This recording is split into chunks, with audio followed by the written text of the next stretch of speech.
Oh God, Trump just gave a commencement speech at the University of Alabama, and I'm honestly embarrassed. I wonder if the students in the crowd are as embarrassed as me, because Trump talked less about the future of these students' lives, and it was more of a campaign stump where he lied about Biden, he obsessed over the previous administration, he lied about the economy, he tried to revise history. It was honestly incredibly embarrassing, and I think the students in the crowd began to realize that they are all individually smarter than the President of the United States. He doesn't understand the basics of the world that they've spent the last 4 years studying. I mean, he misrepresents the Constitution. He lies about gas prices. I'm done yapping. Let's jump in with this first clip of him talking about the golden age. Remember, he's making it all about himself, not even about the students. That you're the first graduating class of the golden age of America. We're in the golden age. You watch. It's the golden age.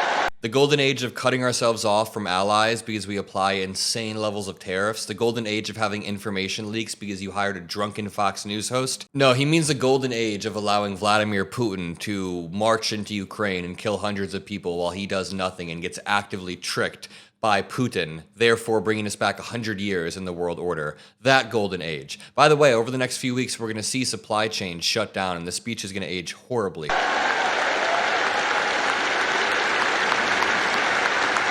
This is the golden age. We've done things that nobody thought possible. 100 days yesterday, 100 days, and we've done things that nobody thought even possible. No one thought it was possible to mess up the economy this much in 100 days. Drop a like if you agree. Let's jump into this next clip where he just doesn't understand what a trade deficit is. It's honestly really embarrassing that he's speaking to students at a university, the University of Alabama, and he truly does not understand what a trade deficit is. Take a listen to this clip and then I'll explain after. But clue, I'm trying to be nice when I say it that way. He just said they don't have a clue. He didn't have a clue. He's talking about Biden, and then he doesn't understand what a trade deficit is. Listen. And I'm trying to be nice when I say it that way. They allowed our beautiful USA to be laughed at, scorned, and taken advantage of by everybody. Dude. We were ripped off on trade by nations all over the world, both friend and foe, and oftentimes a friend was far worse on trade than the foe. But those days are over. You're at the start of something very, very... Is this a commencement speech or a campaign rally? Because Trump can't even celebrate something, quote unquote, celebrate something without turning it into a grievance-filled monologue. But here's the thing.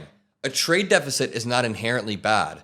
It doesn't mean we're being ripped off. It means that we're importing more or we're buying more than we're selling to a country. It's like going to your grocery store and saying that because you buy more from them than you sell to them that you're being ripped off. No, some countries have more to offer than other countries. Most of our global trade relationships, in fact, are mutually beneficial, and we set it up that way because America is exceptional, or was exceptional in many ways. So we were able to set up deals, multilateral trade deals with many countries that benefited us. American companies then got access to foreign markets, and global supply chains allowed costs to be lowered across the board. It was great for America. And now Trump is undoing all that and claiming that it's the golden age. It's straight up gaslighting.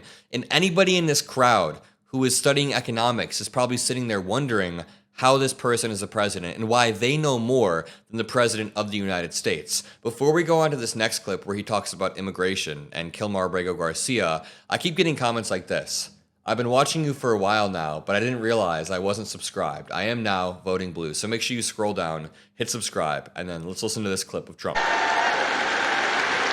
But they have to let us do the job that the voters want us to do. Judges are interfering supposedly based on due process, but how can you give due process to people who came into our country illegally? They want to give them due process. I don't know. It's actually really simple, and it's scary that he doesn't know, he doesn't respect the rule of law. Due process isn't something that is granted to you by being a citizen. It's a protection granted to all persons under the 5th and the 14th Amendment. For example, the 14th Amendment specifically says that all persons get due process. It doesn't say citizens. It says persons. That's been upheld multiple times by the Supreme Court, indicating that anybody on United States soil, anybody that the United States has jurisdiction over, gets due process. Now, due process doesn't just mean a court case. It could be something as simple as just getting a notice in the mail and the opportunity to present your side. But getting that opportunity to present your side is fundamental to what America is. Trump doesn't seem to care. He seems to care more about lying. Listen to this clip. He lies about gas prices, about grocery prices. In one of these clips, he says that gas prices are down to $1.88. So I pulled up this chart before I even play this clip. There is not a single state where even the cheapest gas is under $2. This guy is absolutely lying. I like how he lied, and then he followed it up with another lie. There is not a single state where gasoline prices are $1.88, but then he says, we're drilling. We're drilling, baby. We were drilling historic amounts. We were drilling at the highest rate of any country ever under Biden. Take a listen to this. Great success at a very young age. You're all very young. In America, with drive and ambition, young people can do anything. I was 28 when I took my first big gamble to develop a hotel in Midtown Manhattan, the Grand Hyatt, and it worked out incredibly well. We all know Trump came from the dirt. He came from the mud. Someone in the comments said, yes, kids, just work hard, be ambitious, and inherit a real estate empire with a daddy cosign of $1 million loan. That's the American dream. Now, when Trump says that young, smart, ambitious people can achieve great things, that part's true, but then when he cites his own life experience as someone who was handed a shit ton of money from his father, come on. But I was very young at the time. I was like a very young person in sort of an old person business. Steve Jobs was 21 when he founded Apple. Okay, Steve Jobs founded Apple in his parents' garage.